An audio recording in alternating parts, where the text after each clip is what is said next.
Quanti anni compie oggi? 100. È sicuro di compiere 100 anni? Vi dico di sì. 1919-2019. Anna Carraro ha raggiunto il traguardo invidiabile dei 100 anni, ma soprattutto l'ha raggiunto con la forza e l'entusiasmo di chi ne dimostra molti di meno. Non si è mai troppo vecchi per raggiungere un altro traguardo o per sognare un nuovo sogno. Mi sento di averne tanti meno. Vivo da sola, mi faccio da mangiare, mi faccio tutto. Ho mia figlia qua da vicino, sì, ma insomma. Segreti non ne ha per arrivare a un traguardo così bello, è convinta di essere stata aiutata dal lavoro, il marito contadino e lei nei campi insieme a lui finché non è rimasta vedova. Da allora l'hobby dei cestini di vimini realizzati da lei, perché guai a rimanere con le mani in mano. Non ne segreti.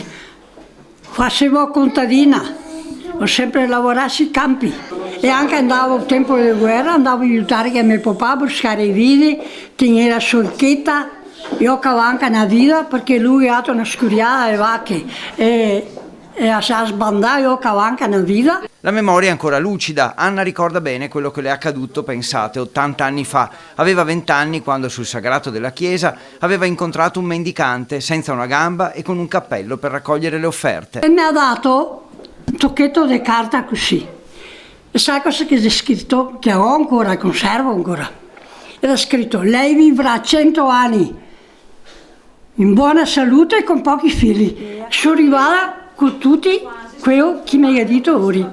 Vuol dire condividere momenti difficili, ma sicuramente anche ricchi e carichi di emozioni della propria vita. Ecco il suo messaggio ai giovani. Stare sempre in lavoro e contenti, sempre al lavoro, mai senza l'osio, e non fare niente, bisogna lavorare per stare.